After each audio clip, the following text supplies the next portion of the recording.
Assalamualaikum warahmatullahi wabarakatuh. Pada pertemuan kali ini materi kita yaitu tentang limit fungsi trigonometri. Nah, sebelum kita masuk ke dalam limit fungsi trigonometri, kalian terlebih dahulu harus tahu dan paham tentang limit aljabar. Nah, limit yaitu mendekati. Misal X-nya mendekati 3, X-nya mendekati 4, X-nya mendekati 0, X-nya mendekati negatif 1, dan yang lainnya. Di limit aljabar itu ada limit fungsi X mendekati A. A-nya itu bilangan tertentu.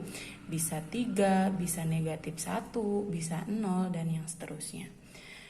Nah, limit fungsi X mendekati A itu bisa diselesaikan dengan 3 cara. Yang pertama, dengan cara substitusi langsung. Dengan syarat hasilnya harus tentu, jadi harus ada nilainya. Dan ketika dengan substitusi langsung itu tidak bisa, karena hasilnya tidak tentu, maka bisa diselesaikan dengan cara yang kedua, yaitu dengan cara pemfaktoran. Dengan syarat bentuknya harus persamaan kuadrat. Kalau dengan substitusi langsung tidak bisa, pemfaktoran tidak bisa, maka dengan cara yang ketiga, yaitu tentang perkalian sekawan. Dengan syarat bentuknya bentuk akar. Nah, di sini ada kata-kata hasil tentu atau nilai tentu. Yang seperti apa hasil tentu itu? Nah, hasil tentu atau nilai tentu yaitu yang pertama ada misalkan A dibagi B sama dengan K.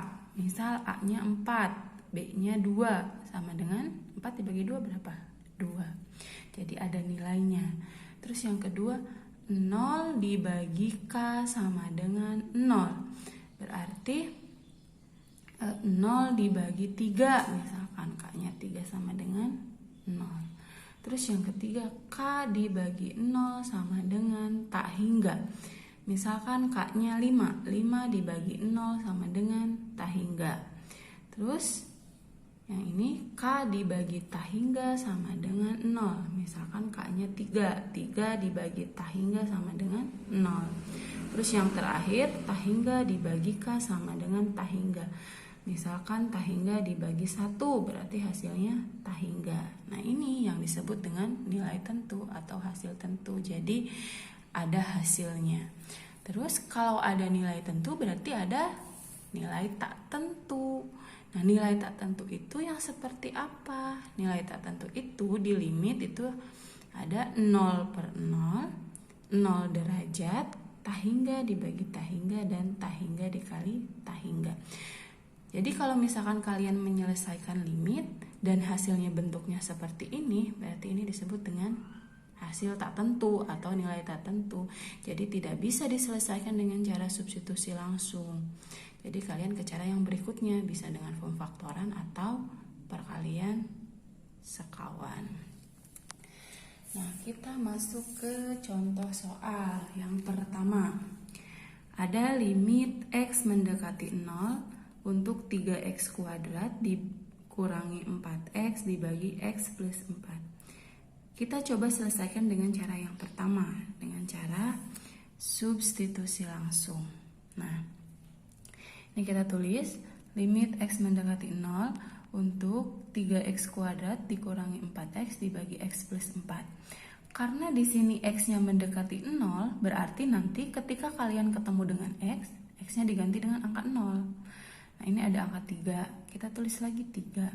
Oh, ini ada X. Nah, X-nya kan mendekati 0, berarti X-nya diganti 0. Terus ada kuadratnya, kuadratnya ditulis lagi.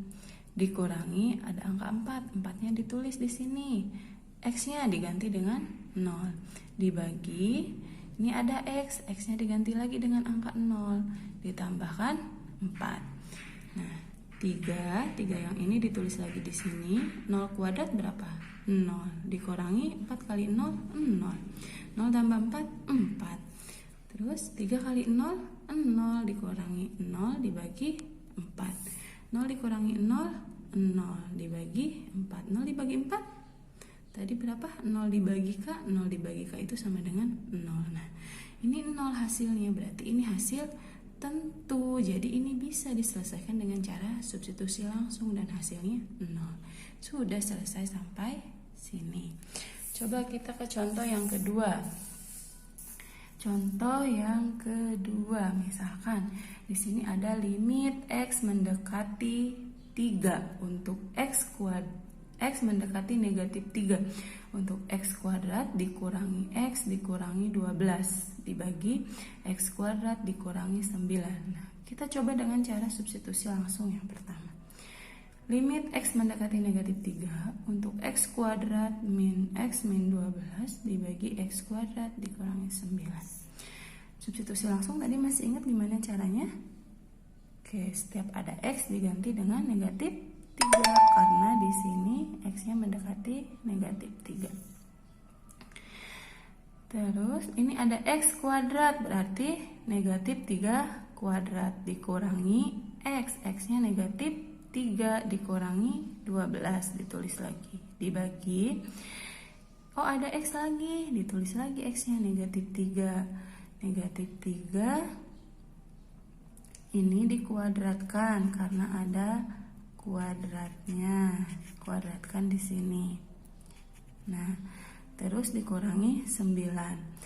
Negatif 3 dipangkatkan 2 sama dengan 9. Negatif 3 dikali negatif 3, negatif kali negatif, positif. 3-nya ditulis lagi. Negatif 12-nya diturunkan. Ini berarti negatif 3 pangkat 2 sama dengan 9. Di sini positif 9. Dikurangi 9. 9 tambah 3 sama dengan 12. 12 kurangi 12, 0. 9 dikurangi 9, 0. 0 per 0 tadi ada di hasil tak tentu atau nilai tak tentu. Berarti ini tidak bisa diselesaikan dengan cara substitusi langsung. Jadi harus ke cara yang kedua dengan cara pemfaktoran. Nah, di pemfaktoran tadi ada syaratnya, yaitu bentuknya harus persamaan kuadrat. Kita lihat ini persamaan kuadrat bukan? Nah, ini ada kuadratnya, berarti ini termasuk persamaan kuadrat. Jadi kita selesaikan dengan cara pemfaktoran, cara yang kedua. Kita tulis lagi limit x mendekati negatif 3 untuk x kuadrat min x dikurangi 12 dibagi x kuadrat min 9 sama dengan. Nah, karena kita mau faktorkan, berarti di sini harus ada 2 kurung. 1, 2. Yang bawah juga sama. Yang bawah kan bentuknya persamaan kuadrat, berarti harus ada 2 kurung lagi. Nah, cara memfaktorkan di limit itu sebenarnya gampang banget. Tinggal kita lihat x-nya mendekati berapa.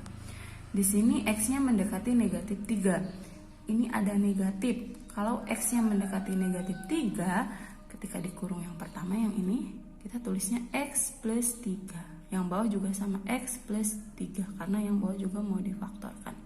Kenapa x plus 3? Karena di sini x-nya mendekati negatif 3. Jadi lawan dari ini. Ini kan negatif, berarti di sininya ditulisnya positif. Positif, yang bawah tinggal ngikutin yang atas. Bu, gimana kalau di sininya positif? Ya misalkan di sininya x-nya mendekati positif 3, ya berarti di sininya jadi negatif. Jadi kebalikannya. Gitu. Nah, terus kurung yang selanjutnya, yang terakhir, yang kedua, kita lihat ujung ini. Nah, ujung ininya. Nah, kurung yang kedua, yang ini, kita lihatnya ujung yang ininya. Ya. Jadi di sini kan negatif 12. Negatif 12 dibagi positif 3. Negatif dibagi positif, negatif. 12 dibagi 3, 4. Terus yang bawah juga sama, negatif dibagi positif, negatif. Terus 9 dibagi 3, 3. Nah, setelah itu kita lihat yang atas sama yang bawah ada enggak yang sama bilangannya. Oh, ternyata ini x ditambah 3 sama x ditambah 3 atas sama bawah. Kita coret saja seperti ini. Berarti tinggal x min 4 dibagi x min 3. Nah, kalau sudah selesai baru kita substitusi lagi. Di sini x-nya mendekati negatif 3. Berarti setiap ada x diganti dengan angka 3. Ini ada x diganti dengan negatif 3 dikurangi 4. Terus ada x lagi diganti dengan negatif 3 kurangi 3. Negatif 3 dikurangi 4 sama dengan negatif 7. Negatif 3 dikurangi 3 sama dengan negatif 6. Jadi negatif 7/6. Negatif dibagi negatif positif. Jadi hasilnya 7/6. Selesai. Wassalamualaikum warahmatullahi wabarakatuh.